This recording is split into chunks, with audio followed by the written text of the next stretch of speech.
Muy buenas tardes para todos, buenas noches. Una solicitud antes de comenzar, muy especial. Nos gustaría saber desde dónde nos conectan, desde dónde estamos conectados. En el formato de inscripción faltó colocar ubicación de región, país, lo que quieran como comentarnos al respecto desde dónde están conectados. Un poco para saber una parte importante para nosotros es hasta donde también logramos extender esta red para hacer esto un espacio de encuentro. Entonces, si son tan amables ahí en el chat, nomás nos colocan saludos desde tal parte, país, región, ubicación, lo que ustedes gusten. Ya tomaremos nota más adelante y daremos los saludos especiales a las regiones que corresponden. Por acá estamos en principio, estamos en México, pero tenemos una red conectada ahorita interesante. Es México, Colombia y Ecuador. Entonces, queremos también saber desde dónde nos estamos conectando. Bueno, damos inicio entonces, sin más preámbulo, para dar ya comienzo. Algunos irán incorporando, algunos se irán conectando. Para efecto de esto, ya les darán la entrada.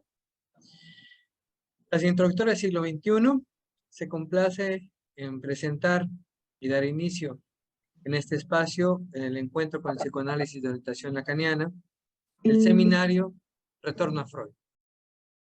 Es un recorrido de 15 sesiones, las cuales iniciamos hoy, viernes 9 de septiembre. Hoy, 9 de septiembre, 41 años atrás, en 1981, creo que nunca lo pensamos, pero es una coincidencia interesante. Se conmemora la muerte de Lacan. En 1981 muere Lacan. Nuestra labor clínica en el dispositivo analítico, dentro y fuera de las instituciones, requiere siempre de una lectura crítica y minuciosa de aquellos aspectos técnicos que para Freud, en la creación del método analítico, marcaron su permanente búsqueda en el trabajo con los síntomas. Desde nuestros días, con Lacan, como brújula de la lectura, entendemos que el retorno a Freud no implica el viaje al pasado, sino la corroboración de la vigencia de sus planteamientos clínicos aún en el siglo XXI. Tengo el gusto de presentarles a quien durante estas 15 sesiones irán marcando hoy esta pauta de trabajo a José Altamirano, psicólogo, doctor en psicoanálisis por París 8. Actualmente ejerce su práctica clínica en Quito, Ecuador. Ya José nos dirá cómo gusta él de hacer la dinámica en torno a las inquietudes o preguntas, si prefiere que se corte, sea al final, o él ya nos marcará algunas pautas al respecto. Les pido el favor de que micrófonos, mientras no vaya a haber una participación, los tengan cerrados, y si tienen alguna pregunta, alguna inquietud y no da espera, lo puedan escribir en el chat para que así se tenga un ritmo, y ya en el momento que se haga corte, pues ya nos encontraremos dando lectura a eso que hayan dejado ahí. Sin más preámbulo, bienvenidos sean todos y todas. Esperemos que estas 15 sesiones de encuentro realmente construyamos un recorrido más que interesante. Sin más, José, adelante. Hola, buenas noches. Muchas gracias, Andrés, y muchas gracias también a toda la gente de a su lado y en particular a Andrea Zúñiga por esta invitación. Creo que era una buena idea poder hablar del psicoanálisis lacaniano de una manera introductoria, porque muchas veces muchos psicoanalistas lacanianos hablan del psicoanálisis como si ya fuese algo completamente sobreentendido, y entonces dicen, pero lo real como imposible de soportar, y entonces el toro. Antes de eso, primero Creo que podríamos hacer algo más interesante para los jóvenes interesados en el psicoanálisis lacaniano, que vaya un poco al primer movimiento que Lacan hizo en su enseñanza, es decir, precisamente por eso se llama el curso Retornando a Freud, porque ese fue el primer momento que hizo Lacan en su enseñanza, el primer movimiento que tuvo Lacan en su enseñanza fue precisamente el de un retorno a Freud. Eh, la idea de Lacan era precisamente que en su tiempo no se tomaba en serio a Freud, que se había dejado de lado mucho de lo que Freud había dicho y que básicamente los post-freudianos eran más o menos como los libros de psicoanálisis que uno encuentra a veces en las universidades. Cuando uno estudia psicología y se encuentran los libros de las universidades, por lo general solamente se habla de Freud como a partir de la segunda tópica. Es decir, yo, ello y superior, y entonces se ve que el ello es algo así como un mundo un poco caótico, y el superior entonces sería el mundo así como de la moral y de la rectitud, y el yo estaría un poco como tratando de equilibrar esos dos mundos, además de tomar en cuenta la realidad exterior. Lo que Lacan dice es que precisamente eso no dijo Freud. Y creo que en el trabajo que podamos hacer aquí, vamos, o sea, la idea es irnos dando cuenta un poco de eso, de qué es lo que sucedió y por qué Lacan ve la necesidad de volver a Freud, retornar a Freud. Precisamente porque se había olvidado a Freud. De hecho, si ustedes revisan el texto como básico de Lacan para comenzar su enseñanza, que es Función y Campo de la Palabra, que es un grito de batalla de Lacan, en un momento en donde toda la sociedad psicoanalítica se había puesto a hablar de neurobiología y de temas médicos, etcétera, y habían dejado por completo a Freud. La idea de Lacan con Función y Campo de la Palabra es retornar a Freud. ¿Con qué? Con la palabra. Por eso es que es Función y Campo de la Palabra y del lenguaje. Porque precisamente lo que se había dejado es la cuestión de la palabra y del lenguaje. Lo que se había dejado de lado. ¿Qué es lo que pasaba ahí? Que para Lacan había un malentendido con la segunda tópica. Que como se interpretaba la segunda tópica, de alguna manera no tenía nada que ver con lo que Freud había dicho. También vamos a ver, ¿no es cierto?, el subtítulo del curso se llama del análisis de la crítica al análisis de las resistencias. Ya vamos a ver por qué ese término de análisis de las resistencias está mal y no tiene nada que ver con lo que dijo Freud. A la noción de interpretación en el primer paradigma del goce.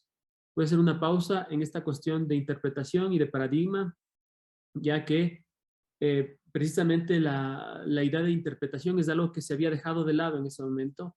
La idea de interpretar el sentido de las palabras, como Freud lo había propuesto, lo había hecho. Si ustedes revisan, por ejemplo, la interpretación de los sueños, van a ver que con una cierta razón, con una cierta lucidez, Lacan va a decir que ese libro es un tratado de lingüística. Y lo hace porque Freud examina ahí el funcionamiento del lenguaje. Y hasta cierto punto hay unas ciertas ideas de que Saussure se habría inspirado hasta cierto punto en las enseñanzas de Freud para hablar él de lo que posteriormente llamó lingüística. Saussure la concebía como una parte de la psicología, la lingüística, para hablar de lingüística y de significado, significante, etc. Que es algo de lo que se va a servir Lacan para leer a Freud. Y también la cuestión del paradigma, ¿no es cierto? ¿Por qué hablamos de paradigma? Ustedes saben que paradigma es un término perteneciente a la epistemología. Thomas Kuhn, el epistemólogo, es alguien que utiliza mucho este término como refiriéndose a los cinturones axiomáticos de ciertas teorías, ¿no es cierto? Los puntos como incuestionables de ciertas teorías, aquello que constituyen los fundamentos, etcétera. Esos serían los paradigmas y entonces en las ciencias habría construcciones de paradigmas y destrucciones de paradigmas, modificaciones de paradigmas, etcétera. Por ejemplo, el paso de la física newtoniana a la física einsteiniana supuso una ruptura de un paradigma, otro, etcétera. Bueno, pero ¿por qué paradigma? Y aquí la cuestión es clara. Este término es fruto de el trabajo de Jacques Alain Miller para leer a Lacan. Porque precisamente Jacques Alain Miller habla en un texto de él, en un trabajo de él, habla de los paradigmas del goce. Es decir, que alrededor de toda la obra de Lacan, Lacan va construyendo una idea de lo que sería el goce, la va modificando, la va matizando, la va transformando. Entonces, hasta cierto punto hay cambios de paradigma, hasta cierto punto hay modificaciones del paradigma, etcétera. Hay una transformación constante en la enseñanza de Lacan, al igual que en la enseñanza de Freud. Y esta idea del paradigma lo que nos dice es que Lacan no habla del goce de la misma manera siempre. Y nosotros, como estamos en un curso introductorio, vamos a fijarnos en cómo Lacan habla del goce en el primer momento de su enseñanza. Y obviamente si ya nos ascribimos a esta lectura es porque nos ascribimos a la idea de que es mejor leer a Lacan con un método de lectura que seguramente Jacques Alain Miller sacó de la forma de leer autores que tenían en la Escuela Normal Superior. Jacques Alain Miller estudió en lo que se llama en Francia, ¿no es cierto?, la École Normale, y bueno, ahí seguramente trabajó muchos autores, pero la idea es que, dado que Lacan no habló de la misma manera todo el tiempo, podemos hablar, por ejemplo, de un primerísimo Lacan, luego hablar de un primer Lacan, luego hablar de un ultimísimo Lacan, del último Lacan, etcétera, porque precisamente Lacan no es el mismo. Lacan incluso va contra el mismo. Lacan está todo el tiempo matizando, retomando lo que dijo, haciendo transformaciones en su enseñanza, incorporando nuevos elementos a su elaboración. Entonces, si nos describimos a este método, ya sabemos qué es a este método de leer a Lacan, ya sabemos a qué idea está detrás, ¿no es cierto? La idea de poder entender a Lacan en sus diferentes momentos para que todo no se haga una mezcolanza irreconocible, contradictoria, etcétera, etcétera, sino hacer lo mismo finalmente que Lacan hizo con Freud. Cuando criticábamos a los post-freudianos, a los herederos de Freud, a los primeros herederos de Freud, porque habían tomado la segunda tópica y habían reprimido, habían olvidado, habían dejado de lado, habían dejado caer todo el resto de la enseñanza freudiana y por qué sobre todo Freud llega a elaborar la segunda tópica. Precisamente así estaríamos cayendo en el mismo problema si es que no tomamos en cuenta que en Lacan también se producen esos cambios. Entonces, de eso por la cuestión del paradigma, ¿no es cierto? He dividido este curso en 4 módulos, si se puede llamar así. En el primer módulo vamos a hablar sobre todo de la cuestión de la segunda tópica y un poco la coyuntura, ¿no es cierto?, que había alrededor de esta segunda tópica. Más claramente vamos a hablar de cuáles fueron las modificaciones que Freud tuvo en su forma de concebir la práctica clínica y cuáles fueron los efectos de estos cambios que Freud hizo en su forma de concebir la práctica clínica. En un segundo momento vamos a tratar de ver algunos casos que Lacan retoma de algunos postfreudianos para criticarlos a partir de su propio modelo teórico. Por ejemplo, en este segundo módulo nos vamos a introducir en la cuestión de la famosa tripartición de los recursos, de los registros de la experiencia para el psicoanálisis, es decir, real, simbólico, imaginario, y vamos a ver qué necesidad tenía Lacan de introducir estos 3 registros, para qué les sirven, cómo nos pueden servir a nosotros también cuando trabajemos con pacientes. Ahora que estaba en una reunión muy, muy interesante, si no me equivoco, Andrés también estaba, Marielle Embrus, que es una psicoanalista que le recomendaría leer y escuchar porque realmente es genial. Ella me decía a partir de una pregunta que le hice, a partir de la empatía que puede sentir a veces uno con sus pacientes, y la idea, ¿no es cierto?, de querer hacer el bien, por ejemplo, que es una idea de la que hay que cuidarnos mucho. Marielle Embrus me decía que, bueno, la empatía finalmente es una ilusión de creer que uno puede ocupar el lugar de otra persona. Y en ese sentido, por ejemplo, cuando uno siente empatía y reacciona a eso, podemos saber que estamos en el plano de lo imaginario. Vamos a tratar de explicar un poco más tarde qué es esto de lo imaginario, pero es algo finalmente que hace referencia a nuestra relación con la identificación que podemos sentir cuando nos vemos en el espejo. Y todo el mundo que se desprende de ahí es lo que podríamos llamar lo imaginario.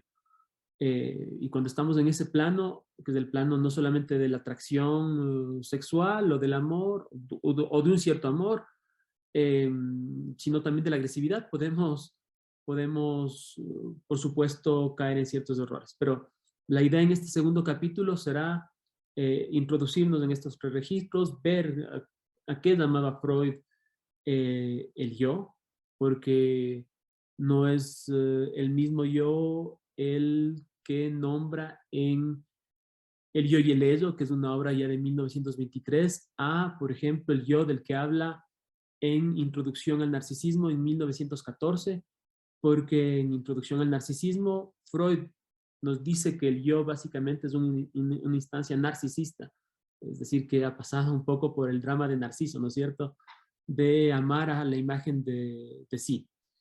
Mientras que en su trabajo de 1923, del yo y el yo va a ser algo que más o menos, bueno, entre otras definiciones, Freud no abandona nunca la definición del yo como una instancia narcisista, pero también va a decir que tiene la función de mediar un poco con la realidad, y Lacan va a decir precisamente que la segunda tópica no fue lo más genial que se le ocurre a Freud, pero de cualquier manera hay cómo hacer esos matices, ¿no es cierto? Y vamos a tratar de ver por qué el yo que Lacan retoma y el yo que nos puede servir precisamente es ese yo del narcisismo freudiano.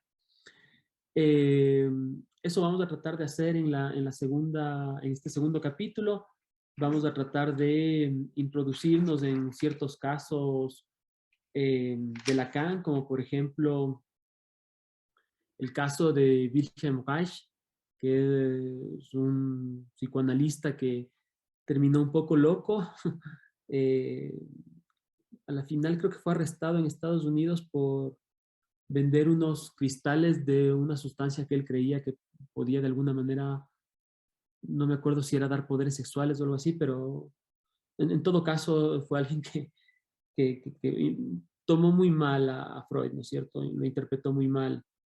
Eh, y hablaba, por ejemplo, de una noción de la resistencia que es la que nosotros vamos a trabajar, que es completamente tirada de los cabellos y que presupone que cuando Freud habla de resistencia, por ejemplo, nos imaginamos un paciente que está al frente nuestro que resiste a decirnos la verdad.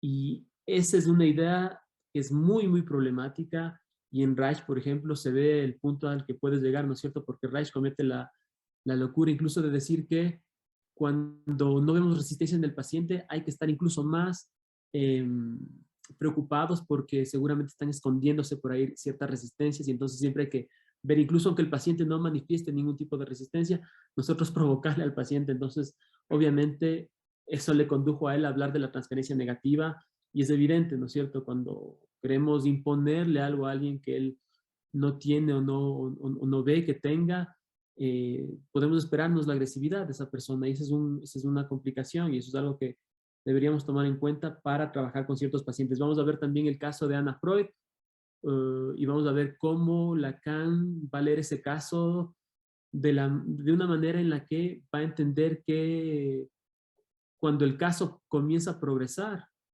recordemos que Anna Freud era la hija de Freud, no por eso nosotros vamos a dejar de criticar sus ideas sobre las teorías de su padre, pero precisamente ella ve una defensa. Vamos a tratar de trabajar el término de defensa también en su diferencia con la resistencia, pero ella ve una defensa en una paciente de ella. ¿Y qué es lo que hace finalmente que el caso avance un poco? Para Lacan al menos, es que Anna Freud pueda haber visto en esta defensa un componente histórico, biográfico, etcétera, etcétera. Es decir, básicamente algo, lo vamos a ver después, que hace referencia a la instancia de lo simbólico. Y de hecho, si es que ella se quedaba en el plano de la pura defensa, el caso no hubiera prosperado para Lacan. También vamos a ver el caso de Ernest Cleese, del hombre de los sesos frescos, y cómo en este caso habría una... nos muestra cómo se produce un acting out Lacan a partir de una mala interpretación del analista. Resumidas cuentas, el paciente dice que se siente muy mal porque siente que ha plagiado una tesis de alguien más y que entonces está muy preocupado por eso, no sabe qué hacer con su vida. Y Ernest Cleese le dice, pero usted no ha plagiado nada. Le dice, no recuerdo, Lacan varía un poco las versiones, pero en general la idea es que él toma las cosas por el ángulo de la realidad. Y entonces le dice, objetivamente, usted no ha plagiado nada, entonces siéntase tranquilo. Precisamente tomar las cosas por el lado de la realidad objetiva es lo que provoca en el paciente un acting out, es decir, que sale de la sesión y siente un impulso muy grande de comer y lo primero que encuentra para comer es esos frescos, ¿no es cierto? Entonces, Ernest Cleese le dice, usted no ha plagiado nada, y el otro va y se come un par de sesos ajenos, por decirlo de alguna manera. Vamos a ver también cómo en un caso de Margaret Little, que no es de Margaret Little, que es de otra analista, creo, pero que retoma Margaret Little, hay una orientación de la intervención a partir de la contratransferencia, que es una cosa completamente tirada de los cabellos y que Lacan critica mucho. Y es porque un analista estaba con su propia psicoanalista y este analista le invitan a la radio y él habla en la radio y entonces va donde su analista y le cuenta que a pesar de todos sus éxitos, él se sentía muy triste. Y entonces él no lo sabía en ese momento, después va a recordar que se sentía un poco triste porque su madre no estaba ahí que había muerto hace un año, no había estado ahí para ver su relativo éxito. Y Margaret Little, bueno, la analista a que se refiere Margaret Little, le dice, usted está muy triste porque piensa que yo estoy enojada, porque usted salió en la radio y entonces en la radio yo mismo habría querido estar, entonces usted se imagina que yo tengo una cierta envidia hacia usted. Eso es interpretar a partir de la contratransferencia. Es decir, comenzar a delirar, imaginarnos cosas, desprendernos de los significantes propios del paciente, no respetar los significantes propios del paciente y comenzar a imponer nuestra versión de las cosas. Eso es algo que obviamente es desde un punto de vista psicoanalítico no solamente irresponsable y contraindicado, sino que desde el punto de vista de la técnica y de la teoría, vamos a ver, tal vez haya tiempo para hablar la idea de por qué en un momento los psicoanalistas lacanianos dejan de hablar de técnica y comienzan a hablar más de ética, pero no nos veíamos tanto ahí, pero podemos ver que esta forma de interpretar las cosas a partir de la contratransferencia es completamente errado desde el punto de vista teórico y técnico. Luego vamos a pasar a un tercer módulo y en este tercer módulo vamos a tratar de introducirnos en la cuestión de la interpretación analítica. Y vamos a ver para qué le sirve a Lacan esta idea de lo simbólico en relación a dos cosas. A la noción de historia primero y luego a la noción de inconsciente. Ustedes saben, tal vez si hay una frase que resume el paradigma de este momento de la enseñanza de Lacan, es de su famoso, el inconsciente está estructurado como un lenguaje. Es poderoso, es fuerte, guía todo un momento de la enseñanza de Lacan. Ni siquiera eso es completamente cierto en toda la enseñanza de Lacan, porque el inconsciente va a funcionar más como la pulsión a partir del seminario 11, pero bueno, no nos preocupemos de eso. En un primer momento es verdad que el inconsciente está estructurado como un lenguaje, puede funcionar muy bien para entender qué es lo que Lacan quiere decir. ¿Y qué es lo que Lacan quiere decir? Bueno, quiere decir que lo que Freud llamaba inconsciente es algo que es impensable si es que el hombre no fuera un animal que habla. Es porque somos unos animales que hay varias teorías. Hay la teoría de la anticipación, la comunicación intersubjetiva, la función del chisme, etcétera.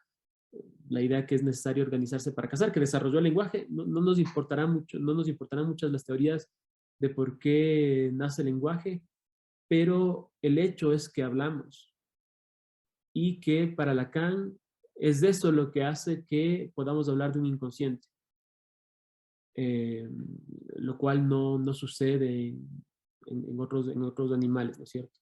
Y es por eso que la idea, por ejemplo, de continuidad filogenética que tiene el conductismo no nos sirve mucho en psicoanálisis.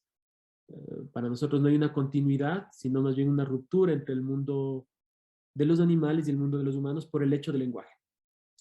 Pero en todo caso, en ese tercer capítulo vamos a poder ver cómo le sirve la noción de simbólico a Lacan para la interpretación, incluso para la definición de síntoma. Vamos a ver cómo Lacan define el síntoma como un significante de un significado reprimido. Eh, Ahí es cuando Lacan se comienza a servir, ¿no es cierto?, de la división entre significado y significante de Saussure y de la lingüística para decirnos lo que es un síntoma. Entonces es muy práctica esta idea porque cuando un paciente, lo vamos a ver más tarde, pero cuando un paciente viene y nos dice que tiene un dolor de cabeza, que no le deja dormir y que los médicos no le han dado una razón del porqué de su dolor de cabeza y que le han remitido a que vea un psicólogo, un psicoanalista.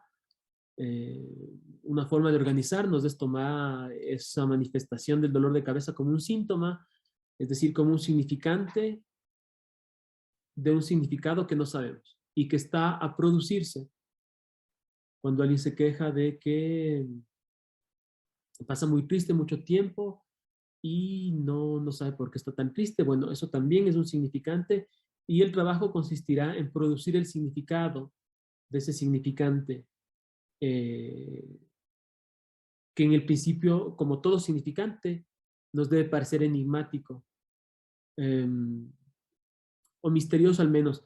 Es algo que, si quieren ustedes, a mí se me ocurre una serie que he estado volviendo a ver últimamente que se llama La maldición de Hill House o algo así. Si quieren ustedes pueden verla, es buena, pero en un capítulo hay una manifestación de una chica que tiene miedo de una señora, de una mujer que cae como ahorcándose. Entonces la niña va viendo eso muchos momentos de su vida, entonces está en su cuarto dormida y ve como una mujer cae como ahorcándose y bueno, es como un fantasma o algo así, ¿no es cierto? Pero la cuestión es que al principio uno ve eso y no entiende nada y se necesita ver todos los capítulos de la serie para al final o cerca del final poder establecer una significación de qué era esa manifestación, que al principio nos parecía un poco enigmática y eso más o menos es de lo que se trata en un primer momento de Lacan, por lo menos en este momento en el que él define el síntoma como el significante. Significante es básicamente cómo suenan las palabras, de un significado que es el concepto de ese significante, reprimido de la conciencia del sujeto. Eh, Vamos a ver también la diferencia entre palabra plena y palabra vacía, porque en qué momento podemos registrar algo así como la palabra plena, porque hay mucha palabra vacía que en realidad no nos sirve demasiado en el análisis, que nosotros no la despreciamos, la escuchamos, pero debemos saber la diferencia entre la manifestación de una palabra eh, que Lacan puede denominar plena en un primer momento con relación a una palabra vacía, porque una palabra, por ejemplo, vacía es algo frente a lo cual uno no puede sino responder con silencio. ¿Y por qué responde uno con silencio? Porque si responde con palabras y si responde esa demanda de responder a la palabra vacía, la frustración va a ser doble en el paciente. Entonces, no solamente es preferible tener la frustración del silencio a la frustración de lo equivocado que podemos estar, de lo equivocados que podemos estar en el momento de querer responder a un paciente solamente porque sentimos la presión de que debemos hacerlo.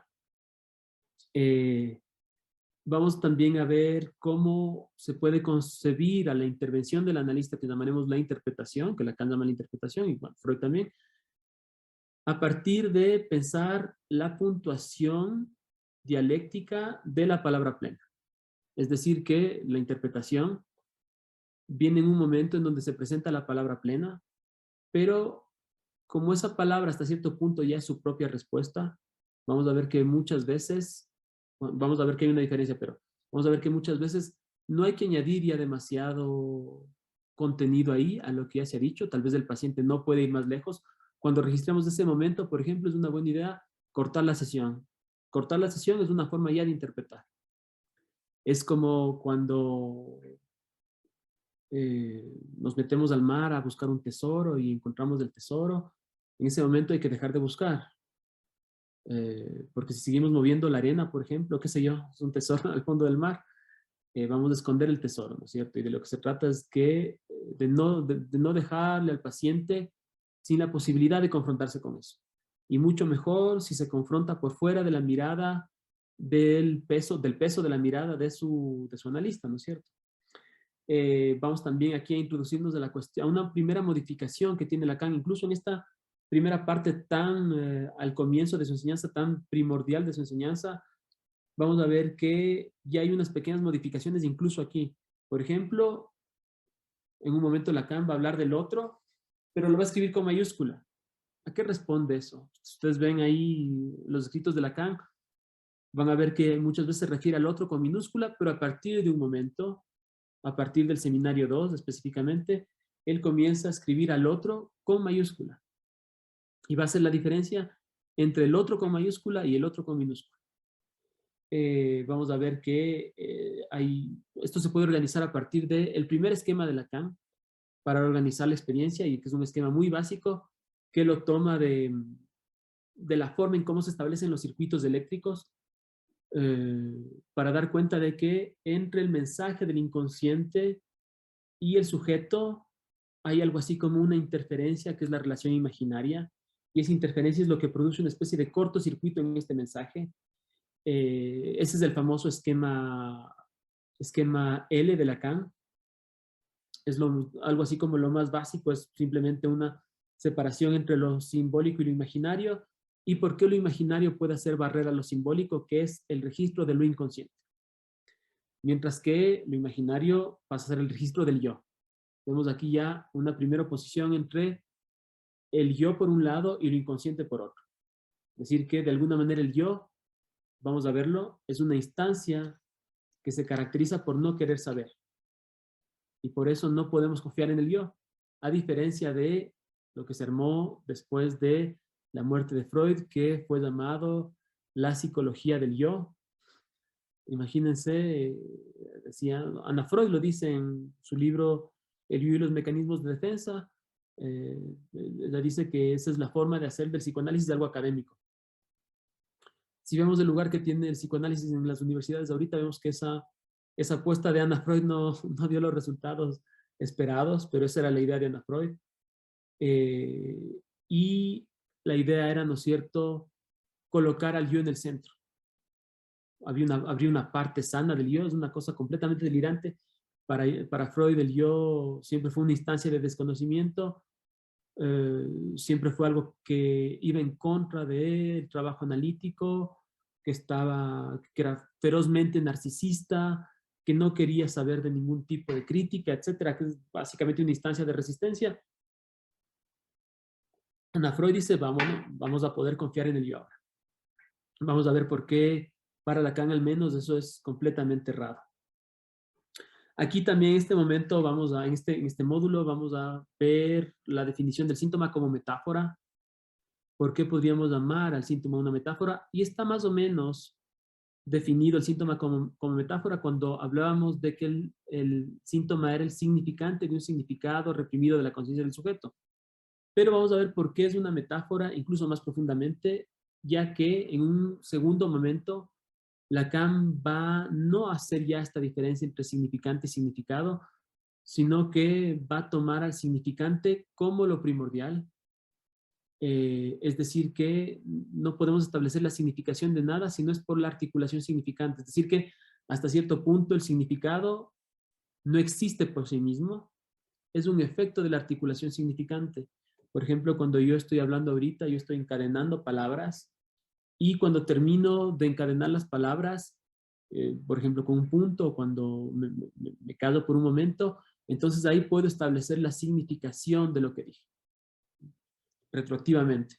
Pero ustedes ven ahí, el significado no está presente en ningún lado, en cada palabra que yo decía. El significado es algo que solamente se pudo entender en el momento en que hay un corte en el encadenamiento de palabras. Si yo digo, hay un corte que haga sentido, ¿no es cierto? Porque hay cortes que no hacen sentido. Si yo digo, por ejemplo, hoy en la noche yo, y me callo, no se va a entender, ¿no es cierto? Hay casi una cierta tendencia en el ser humano a pensar en llenar esos espacios faltantes. De hecho, así se estructuran esas pruebas proyectivas, ¿no es cierto?, de las frases incompletas. Es porque hay una tendencia en el ser humano a completar, ¿no es cierto?, los eslabones significantes. Pero si yo digo esta noche voy a comer pizza, se entiende lo que digo porque hice una pausa, hice un corte después de pizza y se entendió la frase, la oración se completó, ¿no es cierto?, como nos enseñaban lo que son las oraciones, algo que tiene una cierta autonomía sintáctica y tiene un significado completo. Esto se logra solamente por el significante, pero eso lo vamos a ver un poco más tarde, pero ustedes se dan cuenta que ya no tiene mucho sentido hablar de la diferencia entre significado y significante, y por eso es que Lacan va a hablar cada vez más de este significante como algo primordial, como algo que en realidad tiene una primacía sobre el significado, finalmente. Luego vamos a tratar de establecer un paralelismo entre la metáfora, el síntoma y el sueño, por un lado, y por otro lado, el deseo, la metonimia y el desplazamiento. Condensación y desplazamiento son términos que Freud había usado para describir el funcionamiento del inconsciente. Lacan hace un más lingüísticos de estos términos freudianos y él prefiere retomar la noción de metáfora y metonimia. Y bueno, vamos a ver por qué finalmente el síntoma es una metáfora del deseo y el deseo es una metonimia de la falta en ser. Vamos a tratar de ver eso con un famoso sueño de una paciente de Freud que se pregunta por qué le falta eh, caviar en su sueño y por qué el caviar finalmente es una representación que no hace sino, que no es importante en sí misma, sino que es importante porque puede representar algo de la falta en ser que constituye al sujeto hablante. Esto es un término ya un poco más complicado, pero lo vamos a explicar cuando lleguemos allá. Y finalmente, en el módulo cuarto, vamos a hablar de dos casos de Freud, el caso Dora y el caso del hombre de las ratas, para darnos cuenta de cómo podemos entender todo lo que hemos venido trabajando a partir de estos casos. Por ejemplo, cómo operan las resistencias, cómo Freud trabaja las resistencias en el hombre de las ratas. ¿No? Es que Freud tiene un sentido dialéctico ahí, eso me olvidé de mencionar, pero en este primer momento la noción de dialéctica es fundamental porque lo simbólico se organiza dialécticamente, es decir, que cuando estamos con un paciente, las palabras del paciente también pueden sufrir transformaciones. El paciente puede decir un día que eh, prefiere separarse de su mujer, por ejemplo, y luego otro día hablar de por qué tiene una razón de quedarse con su mujer, y luego finalmente puede separarse o finalmente puede quedarse con su mujer, pero ustedes ven que su palabra ha sufrido transformaciones y la palabra es la única forma que tenemos de representarnos, de tener un lugar finalmente en la vida. Es la forma de hacernos un lugar en el mundo es con nuestra palabra. No podríamos pensar en sostenernos en el mundo si no es a partir de nuestra palabra y de los significantes que están en juego, ¿no es cierto? Incluso en cosas tan básicas como tener un nombre, por ejemplo. Eso ya es tener un lugar en el mundo simbólico y es por eso que es tan interesante la historia de un chico, es una película en realidad, si no me equivoco la película se llama 1900, y es en realidad un niño nace en un barco, eh, creo que es italiana la película, pero no lo recuerdo ahorita, pero el niño nace en el barco, la mamá se muere y nadie sabe la historia del niño, no se sabe el deseo de los padres sobre ese niño, no tiene un nombre, entonces el personal del barco le llama 1900 y nada más. De hecho, bueno, eso ya es algo al menos, pero ustedes ven que cuando no hay esta particularidad del deseo de los padres en el nombre propio, por ejemplo, puede haber una dificultad y esto, bueno, tal vez haya tiempo, tal vez podamos hablar de eso en relación a la psicosis, pero en todo caso, vamos a trabajar el caso Dora, vamos a ver por qué la noción de dialéctica nos puede ser útil en el caso Dora, la noción de interpretación, la noción del tiempo de la sesión, la noción incluso de contratransferencia, porque Freud en algún momento tal vez se precipita un poco al querer el bien de Dora, esa es una complicación y eso es una dificultad muy grande, no querer el bien, ¿no es cierto?, de un paciente, pero es de lo que se trata finalmente el psicoanálisis, entre otras cosas. Y la cuestión es que Freud pensaba que a Dora le haría muy bien tener una pareja y bueno, los hombres van con las mujeres y qué mejor, ¿no es cierto?, que la historia termine con una relación un poco al estilo de Disney y que todo salga bien, quien no quisiera eso, ¿no es cierto? Ah, y tal vez este forzamiento de Freud para interpretar todo en el sentido de un cierto amor escondido que Dora tendría para el señor K. Luego vamos a ver de qué se trata ese caso, pero sería esto precisamente lo que hace que Dora diga basta y corte con Freud. Entonces vamos a ver cómo la contratransferencia puede traer ciertas complicaciones y por qué eso incluso puede provocar la ruptura de la relación entre un paciente y su analista. También podremos ver la cuestión del tiempo, cómo Freud aborda la cuestión del tiempo.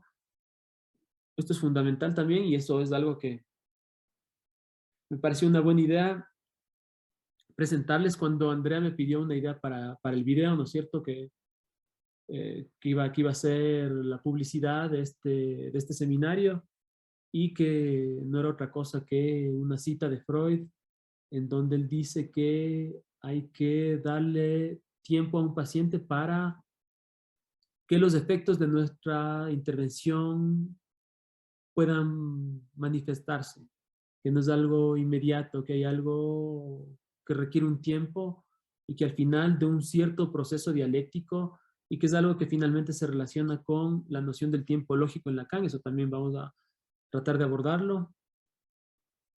Finalmente, es esa noción de la dialéctica, esa noción del tiempo, lo que nos va a permitir comprender mejor, por ejemplo, un momento de resistencia en un paciente. Pensar que ese momento de resistencia en un paciente tal vez no se hubiera producido si no hubiéramos tocado algo importante y que hay que saber cómo hacernos cargo de eso que hemos despertado en el paciente.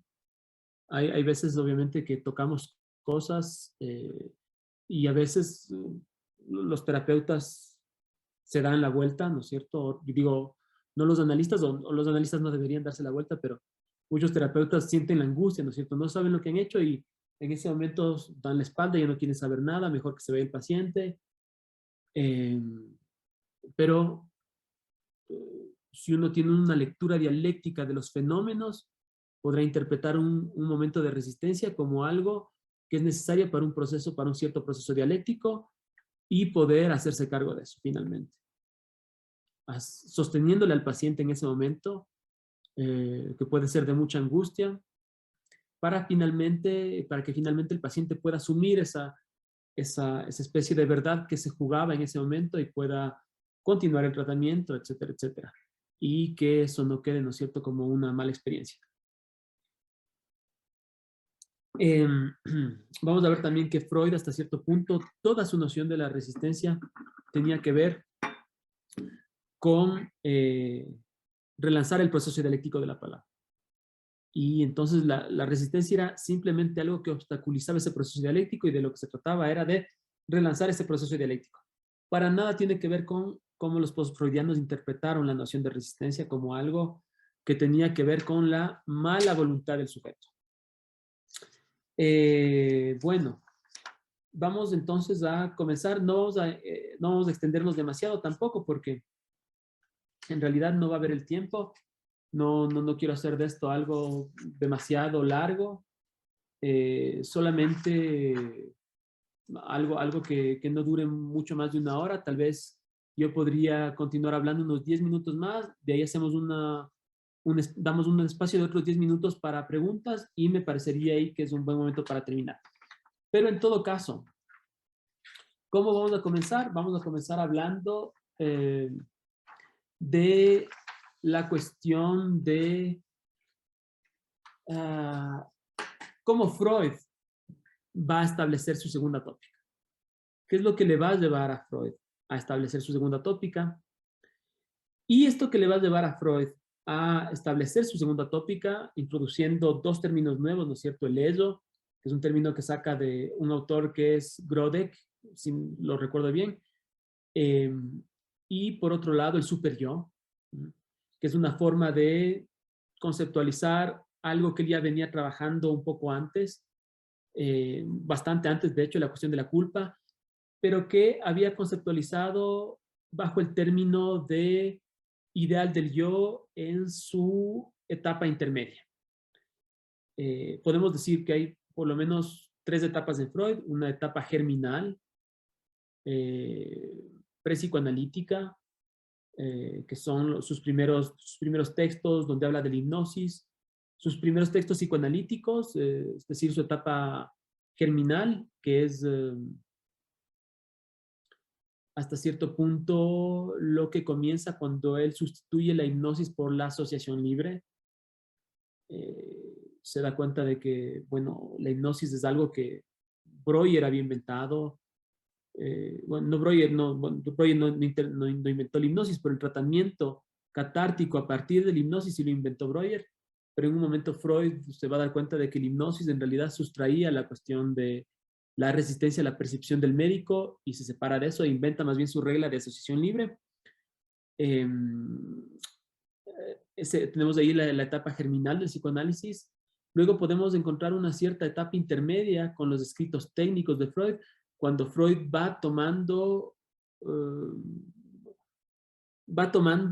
en consideración un segundo momento de la aparición de las resistencias. Porque de hecho, Freud nunca deja de hablar del tema de las resistencias, pero en un momento piensa que es suficiente la comunicación del médico hacia el paciente para producir efectos, y en un segundo momento se da cuenta que eso necesita un tiempo y entonces se comienza a fijar un poco más en la noción de resistencia. Esa sería la etapa intermedia de Freud y tendríamos la etapa final que vendría con la segunda tópica. Es una forma de leer, hay otras, Freud mismo habla de al menos dos, vamos a ver de qué se trata después, pero en todo caso es en la última etapa que nos vamos a fijar ahorita para tratar de entender qué es lo que les lleva a construir esa segunda tópica a Freud, es decir, qué les lleva a introducir al ello y al superior en su teoría, y qué les en su concepción del aparato psíquico, y qué es lo que les lleva a entender al yo de una cierta manera nueva en este nuevo contexto. Si ustedes leen el yo y el ello, que es el capítulo donde se introduce la segunda tópica, van a ver que para Freud era importante fijarse como una idea, una representación inconsciente puede devenir consciente. No sé quién está al mando. Yo puedo compartir sin problema Sí, ¿no? Estoy habilitado para compartir. Sí, se supone que sí. Sí, Esperemos que esa suposición Esperemos que sí. sea así. sí, sí. Déjenme, Ya puede. ok, déjenme compartirles simplemente un esquema del aparato psíquico, el primer esquema del aparato psíquico, que está ahorita en sus pantallas, que es el primer esquema de Freud, que es el esquema de la carta 52. Freud tenía correspondencias con algunos doctores, entre ellos el más importante tal vez, Fliess, y él les iba mandando sus ideas, ¿no es cierto?, de cómo él concebía la patología, las técnicas terapéuticas, etcétera, etcétera. Y al comienzo de su enseñanza, muy al comienzo de su obra, Freud nos da este esquema de lo que sería el aparato psíquico. Ustedes ven ahí que hay unas X y hay varios sistemas. El sistema percepción, el sistema signos de percepción, lo inconsciente, lo preconsciente y la conciencia. Y entonces, ¿qué dice Freud que es la conciencia? Es algo que está al final de un cierto proceso y se trata de un cierto proceso de reescrituras, de transcripciones. ¿No es cierto? Freud hasta cierto punto seguramente se basó a lo que sucedía en su época, en la forma de comunicación de su época, ¿no es cierto? Es decir que, por ejemplo, si yo escribo una carta por un cierto código del telégrafo, esas señales tienen que ser transmitidas y reescritas en otro momento. Y entonces el mensaje, aunque aquí se trata solamente de representaciones, las X son representaciones, no son exactamente mensajes, pero podemos pensar que cuando se articulan pueden ser mensajes, ¿no es cierto? Pero la idea, ¿no es cierto?, es que cuando se quedan unas huellas, de hecho Freud al principio, muy al principio de su enseñanza, cuando todavía tenía unas ciertas pretensiones biológicas, pensaba que habían tipos de neuronas que registraban la percepción, es decir, lo que está presente en mi espíritu en este momento, en mi mente en este momento, y que luego para que eso devenga un recuerdo, por ejemplo, para que yo recuerde esta experiencia al día de mañana, esa información de esas células tendría que ser trasladada a otras células que eran memoria, que eran células ya propiamente como tal de la memoria. Seguramente por eso es que autores como Damasio, que es un neurobiólogo sin duda de los tres más importantes, reconoce que Freud ahí tiene algo que decir, tuvo algo que decir en la neurobiología. Pero de cualquier manera, Freud después se va a desinteresar, por ciertas razones que las vamos a explicar después, de buscar una base biológica para su teoría. Pero en todo caso, lo que se nota es que los sistemas del aparato psíquico se constituyen a partir de huellas y que estas huellas pueden transcribirse de un sistema a otro. Entonces tenemos, ¿no es cierto?, una huella, por ejemplo, en el sistema en los signos de percepción, por ejemplo, y esa huella puede inscribirse en lo inconsciente y lo inconsciente, la huella de lo inconsciente puede de alguna manera retranscribirse en lo preconsciente y en lo preconsciente puede ser capaz de ser consciente. Vamos a ver un poco de qué se trata eso, pero es un poco lo que supondríamos que pasa, no sé, en una serie como, ya que todos se deben acordar de esta serie, podemos utilizarla, por ejemplo, Stranger Things, cuando el hijo de Winona Ryder está en una especie de otro mundo paralelo, ¿no es cierto? Y se comunica con su madre a partir de ciertas luces.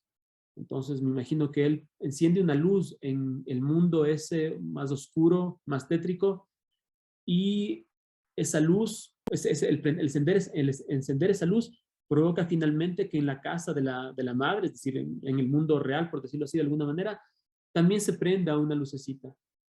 Eso podemos interpretarlo como un sistema de retranscripción. ¿Qué sería lo inconsciente aquí? Lo inconsciente serían huellas que están inhabilitadas de retranscribirse en otros sistemas. Es decir, vamos a ponerlo así, pero no es exactamente así, pero con fines un poco más pedagógicos, hay un trauma, eso constituye una huella, y esa huella no ha sido pasada todavía de un registro a otro. Ese trauma entonces es hasta cierto punto reprimido porque hay una fuerza que impide que haya una comunicación entre los sistemas de retranscripción. Esa es la primera idea de Freud de su aparato psíquico. Y Freud se pregunta en el yo y el ello, más tarde, ¿no es cierto? Mucho más tarde de esto, porque si no me equivoco, este esquema es bueno, no me acuerdo exactamente el año, pero es de antes del siglo XX. Y el yo y el ello ya es del 23, entonces es bastante tiempo después. Pero Freud se sigue preguntando por a qué es lo que haría que algo devenga consciente, ¿no es cierto? En un primer momento es este esquema del que se sirve, ¿no? Pero en otro momento él comienza a pensar que tal vez no sean diferentes retranscripciones de escrituras, sino que más bien serían investiduras. La noción de investidura es un poco complicada, pero Freud no quiere decir otra cosa que a veces ponemos atención a ciertas palabras. Y esa energía, esa atención que ponemos a ciertas palabras, o por ejemplo, el afecto que podemos sentir por ciertos recuerdos, hacen que esos recuerdos estén de alguna manera bañados, investidos de una cierta energía psíquica. Es lo que Freud va a llamar el afecto y que en ciertos momentos llama el afecto, que en otros momentos llama líbido incluso. Pero de alguna manera lo que Freud nos quiere decir es que las representaciones se pueden iluminar si es que están cargadas de un cierto afecto. Nos podemos pensar que tal vez no se trate de lo inconsciente de que hayan dos mundos, por ejemplo, en Stranger Things, en donde un foquito que prende el hijo de Winona Ryder se prende en el otro mundo, sino que más bien hay una energía que prende el foquito en un momento dado y eso es lo que hace que pueda devenir consciente una representación. Cuando algo que no tomamos muy en serio, lo comenzamos a tomar en serio, es el momento en que se prende esa lucecita.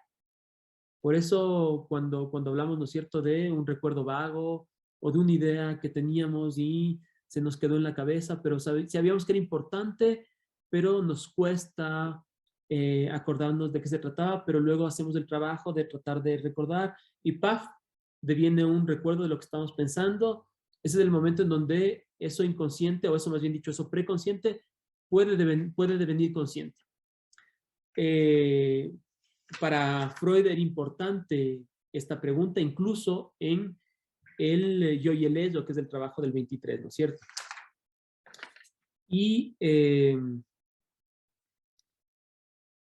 se comienza a preguntar si lo que haría entonces inconsciente a una representación no sería en cambio el hecho de que no hay una libido que invista una representación. Y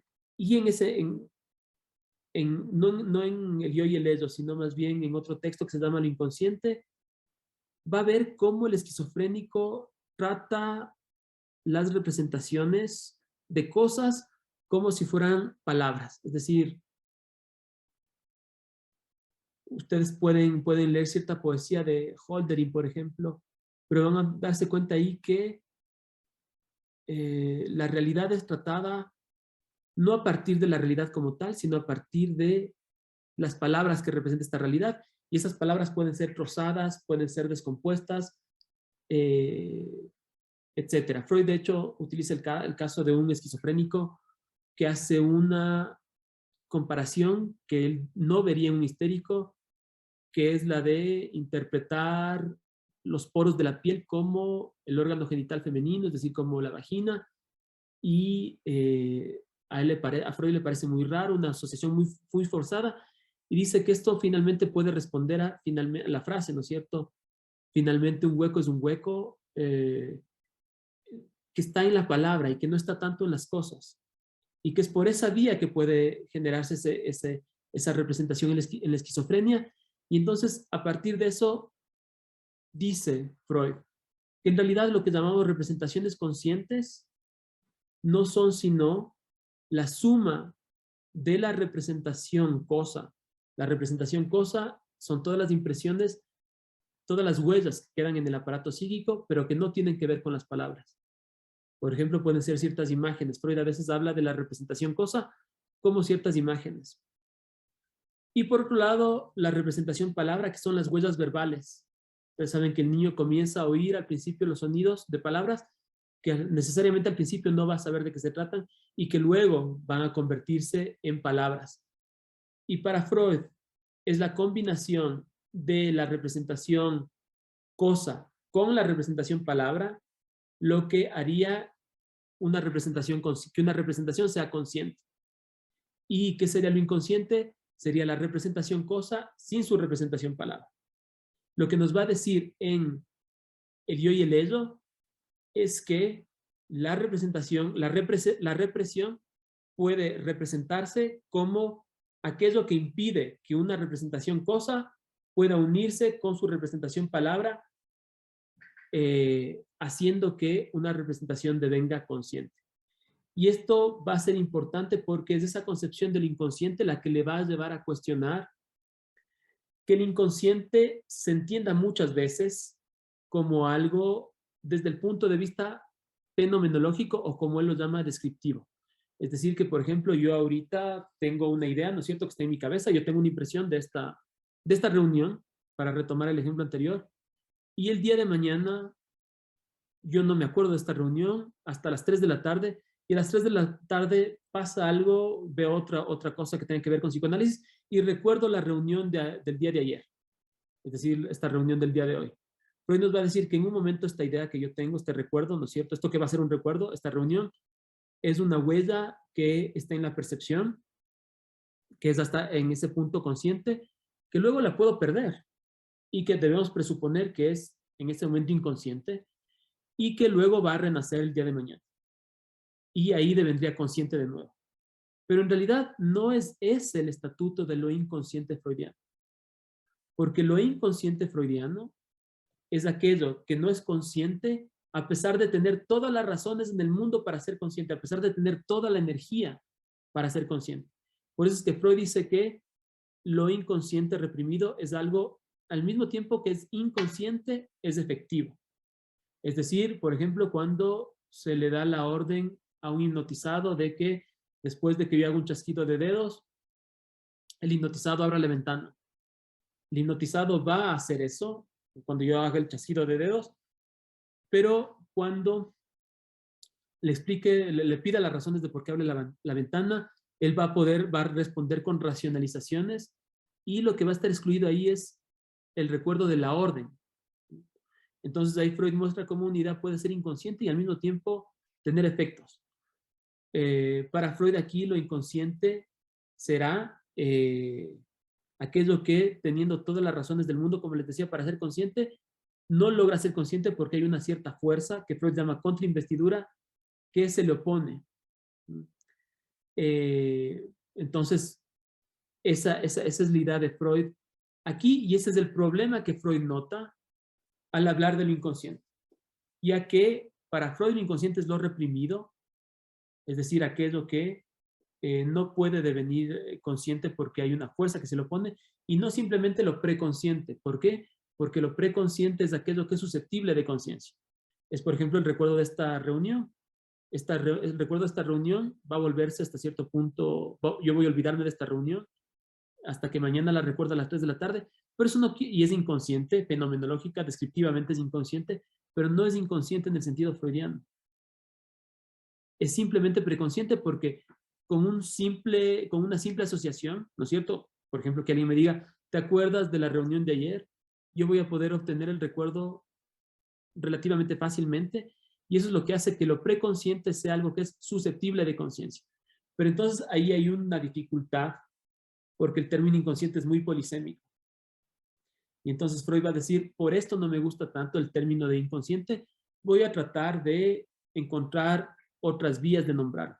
Además, por otro lado, Freud se da cuenta de que en el yo, en lo que él llama yo, no es todo exactamente consciente. Este es un error que muchas veces cometemos, ¿no es cierto? Que es el yo, es igual a la conciencia. Y para Freud no. Para Freud hay algo en el yo que se comporta exactamente como lo reprimido inconsciente. Es eso que se comporta como lo reprimido inconsciente es la resistencia por un lado y por otro lado es el sentimiento de culpabilidad. Y entonces Freud dice, bueno, aquí hay algo que se comporta como lo reprimido inconsciente, es decir, que siendo inconsciente es deficiente y no puede devenir consciente sino a partir de un cierto trabajo psíquico, pero no es lo mismo que lo reprimido. Y es esa la dificultad por la que Freud va a tratar de ver si puede encajar, ¿no es cierto?, con el super yo, el sentimiento de culpabilidad, si va a tratar de encajar la resistencia en el yo o en el ello. Y eso es precisamente algo que les lleva a Freud a intentar resolver este problema, que en realidad no lo resuelve con la segunda tópica, y por eso Lacan va a decir que la segunda tópica no es lo más genial que se le ocurrió a Freud, pero que es un intento de Freud de responder a esta problemática. Y eso es lo importante para tomar en cuenta, y eso es lo que seguiremos viendo la siguiente vez que nos reunamos. Entonces, ahorita, si hay alguna pregunta, podemos pasar las preguntas. Me demoré un poco más de los 10 minutos, creo.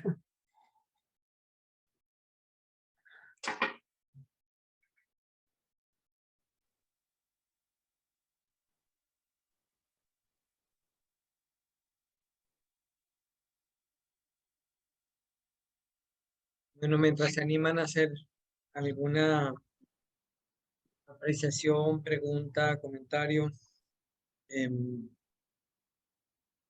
me parecería importante que se pudieran esclarecer algunos puntos de esto que es el arranque de nuestro curso. Entonces, el momento también para si hay algún aspecto de lo que José ha comentado sobre la generalidad, también la puedan denotar. Por cierto, ustedes van a ver aquí un esquema del peine de la interpretación de los sueños que es muy parecido al esquema de la cuarta 52. Freud tiene aquí un polo perceptivo y al otro lado un polo motor. Entre ellos va a estar lo inconsciente, vemos ahí lo preconsciente, es muy parecido al de la carta 52, aunque no es exactamente lo mismo. Y al final vemos el esquema de su nueva segunda tópica, en donde vemos que está el super yo a un costado, el yo mediando, ustedes ven, entre lo preconsciente y lo reprimido. Más abajo está el ello, que es inconsciente, pero no es exactamente todo inconsciente. Esto responde a todas estas dificultades que nosotros veníamos trabajando, pero ustedes ven que este esquema es muy diferente a este esquema. El esquema de la carta 52 es los problemas que implican toda la definición del inconsciente y que les deben a Freud. A esto es precisamente lo que todos los post-freudianos dejaron de lado, y es precisamente lo que nosotros no vamos a hacer. Eso. En todo caso, si no hay preguntas, podríamos quedarnos ahí. Y tal vez se animen. Bueno, creo que hay una pregunta.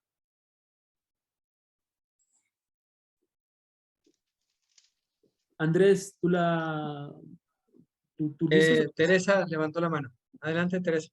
Hola, buenas noches. Pues la verdad, para empezar, el recorrido suena maravilloso, por no decir sorprendente y complejo.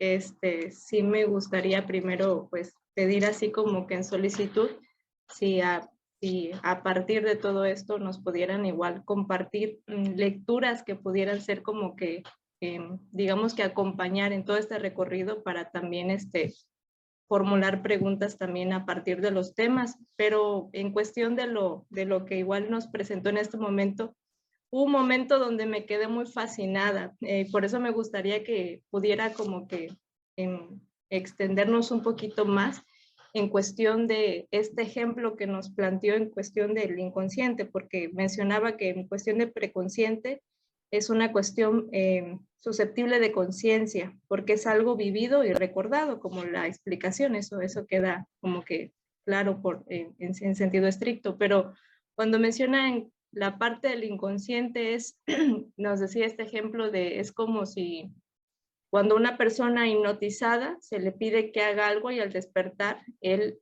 a forma de conciencia puede explicar el acto, pero no eso que se vivió estando hipnotizado. Entonces caray, entonces, ¿de qué estaríamos planteándonos en sí?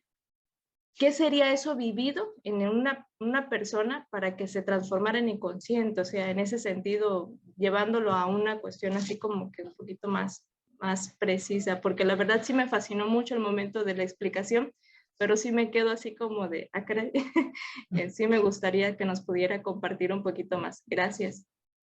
Sí, con respecto a las lecturas, yo puedo hacer un listado de todas las lecturas que podrían ustedes ver para el curso, y seguramente hay lecturas que importarán más. Por ejemplo, para esta sesión, sin duda una lectura fundamental habría sido el yo y el ello. Es básicamente lo que en esta parte me he concentrado. Seguramente para otras clases serán otras lecturas más importantes, pero con respecto a la idea de qué es lo que constituiría entonces el inconsciente, hay varios momentos en donde Freud lo explica. Ahorita yo estoy explicando la parte más compleja. Si ustedes tienen las ganas, pueden ir a Lo inconsciente de Freud. Hay un texto que se llama Lo inconsciente, que está en sus textos metapsicológicos, y los textos metapsicológicos son los más complicados de Freud. No hay duda de eso. Pero lo que Freud nos dice ahí es que lo inconsciente propiamente dicho es algo a lo reprimido propiamente dicho, que equivale al inconsciente en el sentido en el que Freud quiere referirse a lo inconsciente, es algo que no puede devenir consciente porque hay una fuerza que se opone a él. Y Freud dice que esa fuerza se siente como resistencia en el tratamiento analítico. Pero el carácter, en otros momentos más tempranos de su enseñanza, por ejemplo en los estudios sobre la histeria, que los vamos a revisar también aquí, él dice que lo reprimido es aquello que por un motivo de desagrado al sujeto produce una cierta escisión de conciencia. Pierre Janet, por ejemplo, hablaba de la escisión de conciencia en la histeria, pero para Pierre Janet era como propio de una patología. Para Freud era como un poco universal, o va a llegar a ser un poco universal. ¿Y por qué se da este fenómeno de escisión de la conciencia en ese texto? Básicamente porque hay algo que resulta insoportable para un sujeto. Freud hace referencia a todas las vivencias que tienen un carácter de humillación y sobre todo y vivencias que no tienen la capacidad de poder descargarse. Por ejemplo, la venganza podría ser una forma de descarga de una vivencia traumática, pero Freud dice que finalmente para algunas experiencias la única reacción posible es la palabra. Por ejemplo, para la muerte de un ser querido, no hay una reacción apropiada para eso que produzca una descarga. Descarga porque Freud tenía una idea energética ahí de que cuando se producía la cura catárquica que él creó junto a Breuer, producía una descarga del afecto, que era lo que de alguna manera hacía que un síntoma pueda desaparecer. Y esto se lograba rememorando el suceso traumático y convocando el afecto, sobre todo convocando el afecto asociado a ese efecto traumático. Pero la idea de Freud es muy simple ahí. Freud dice que hay motivos que uno mismo puede reconocer en sí mismo para no querer saber algo de uno mismo, y que en ese no querer saber se termina produciendo el efecto paradójico de que al mismo tiempo que algo no se sabe, el registro, la huella de ese suceso sigue permaneciendo en un cierto registro, que no es el registro de la conciencia. Luego, yo creo que Lacan hace muy bien cuando nos dice, bueno, Freud estaba con la terminología de su época, y finalmente lo que él llama inconsciente no es básicamente, es básicamente algo que no ha terminado de pasar a la palabra.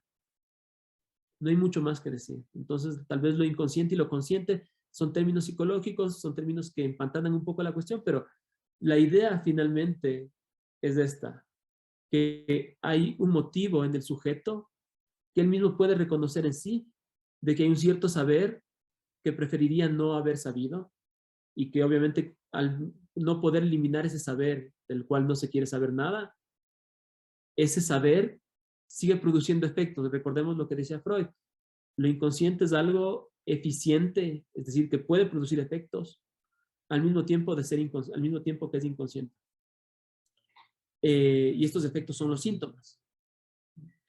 Pero en su origen, la represión es algo que se produce porque hay un motivo en el sujeto de un cierto no querer saber. Y el resultado es hasta cierto punto, la producción de un grupo psíquico separado, dice Freud. Es decir, que hay ciertas representaciones que son separadas, pero que de alguna manera se buscan manifestarse de otras maneras. Pero en primera instancia, lo reprimido es algo que tiene que ver con ciertas vivencias de las que no se quiere saber. Más tarde, Freud va a cambiar un poco esta posición Y lo traumático no van a ser vivencias, sino va a ser la propia pulsión del sujeto. Es decir, que hay algo en nosotros mismos, y luego ya cuando formula su idea de pulsión de muerte, que finalmente nos lleva a producir estas vivencias traumáticas. No tanto porque nos pasen cosas, sino porque hay algo en nosotros mismos que es traumático, de lo cual no queremos saber, nosotros mismos. Por ejemplo, Freud, y es una idea que se maneja mucho en los hospitales. Si ustedes ven, los hospitales se manejan hoy más o menos igual que en el tiempo de Freud. Cuando llega un paciente que tiene un problema psicológico, los psiquiatras, por ejemplo, saben que es muy probable que haya algo sexual involucrado. No vamos a decir que Freud dijo que todo era sexual, para nada, no vamos a caer en ese simplismo. Pero si Freud tomó en cuenta algo de la vivencia sexual fue porque las vivencias sexuales podían producir efectos traumáticos porque eran los únicos tipos de experiencias que pueden producir un reforzamiento pasando una cierta edad. Por eso es que una violación infantil, por ejemplo, a veces no muestra muchos efectos en un principio, pero después de la pubertad, cuando se pueden oír cosas, ¿no es cierto?, como que las mujeres hubieran preferido no desarrollarse y ven como el ser mujer como un castigo, porque la vivencia temprana de sexualidad se reanima luego de que se pasa por la fase de la pubertad, porque solo las vivencias sexuales pueden tener ese carácter de ser reforzadas por un factor hasta cierto punto biológico. Pero la idea en Freud es que al principio él consideraba como que los abusos sexuales eran muy importantes, y de hecho lo son, no hay duda de eso. En la clínica podemos ver, pero poco a poco va a ir mutando a la idea de que no es tanto lo que nos pasó, sino algo que está en nosotros finalmente lo que hace que podamos estar traumatizados. Y finalmente con Lacan va a decirnos que lo que nos traumatiza es el hecho de que hablamos. No hay otra cosa más, porque estamos tan acostumbrados a vivir en un mundo de sentido y de lenguaje que cuando hay algo que rompe ese sentido y ese lenguaje, esa realidad de sentido que nos hemos creado, eso es lo traumático. No sé si le respondí su pregunta. Claro que sí, maravilloso. Creo que también apertura a que esto sea todavía más interesante, más profundo y para seguir trabajando. Muchas gracias. Gracias también.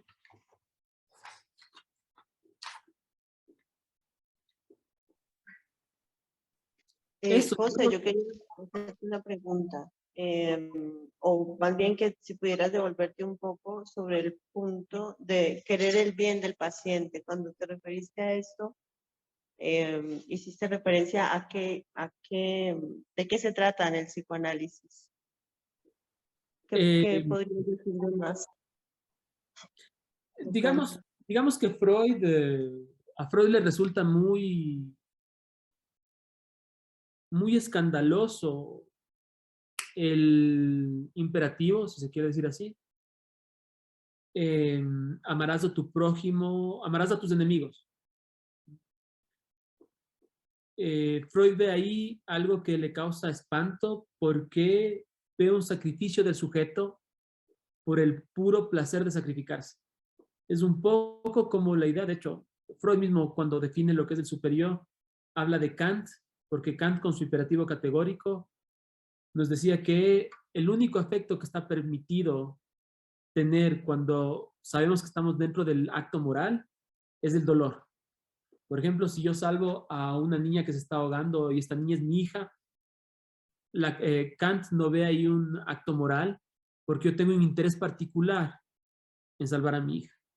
Tengo un interés personal en salvar a mi hija. A menos que sea un pésimo padre. Pero si no, yo tengo un interés ahí muy fuerte. Pero para Kant, un acto moral sería un acto en el que yo me lance al mar para salvar una vida, incluso aunque sacrifique la mía, por alguien que es completamente desconocido. Eso podría ser ya un acto moral. Y entonces cuando Freud desarrolla su idea de superior, dice que el superior básicamente produce imperativos categóricos al estilo de Kant. Yo pensé que esto era una lectura de Lacan, pero cuando releí el yo y el ello, me parece que es el yo y el ello, bueno, en todo caso, en algún lado, Freud habla del imperativo categórico mencionando explícitamente a Kant. Pero, ¿qué es esta idea de sacrificio finalmente del otro? Es algo que se hace en nombre del bien del otro, es algo que se hace en primera instancia para apaciguar el sufrimiento del otro y es algo de lo que no podemos estar completamente librados, ¿no es cierto? Cuando vemos a alguien que sufre, casi un movimiento automático es intentar apaciguar ese sufrimiento de cualquier manera. Y esta idea, ¿no es cierto?, de responder a esa necesidad que tenemos nosotros en primer lugar de calmar nuestra propia angustia, la angustia que nos puede generar el dolor del otro, puede ser finalmente algo que nos aliene porque, como decía hoy Marielene Bruce, querer el bien del otro finalmente es querer imponerle una idea de lo que para nosotros sería mejor al otro. Y en esa medida, querer el bien del otro es algo que puede producir efectos terribles en un paciente. Cuando un paciente nos dice, es más, yo quiero ahora sí comportarme bien, quiero ser bueno, vamos a tener que necesariamente saber leer ahí, traducirlo como me estoy queriendo sacrificar. Cuando un paciente dice, por ejemplo, yo ahora sí ya le prometo, doctor, me voy a portar bien con mi esposa, ya no le voy a ser infiel, yo le juro eso a usted, como si nosotros le pidiéramos que nos jure o esperaríamos de eso. Sabemos que ahí hay una idea de sacrificio del sujeto. Y en ese sentido es algo que puede hacernos perder porque nos ponemos a actuar ahí como monjas de la caridad y no como alguien que le va a permitir al sujeto apropiarse de una cierta verdad. Entonces, no sé, eso es lo que podría decir, Andrea. Sí, muy bien, gracias. Bueno, muchas gracias. Nos veremos el próximo viernes, entonces espero que podamos, bueno, no van a alcanzar a leer, pero yo les puedo mandar los textos y espero que puedan revisarlos, ¿ok? Un abrazo. Muchas gracias, Muchas José. gracias a todos. A ustedes, gracias Andrea, gracias a todos. Nos vemos pues entonces de hoy en 8, misma hora, mismo canal, misma forma de conexión. Cuídense. Nos vemos. Bye bye.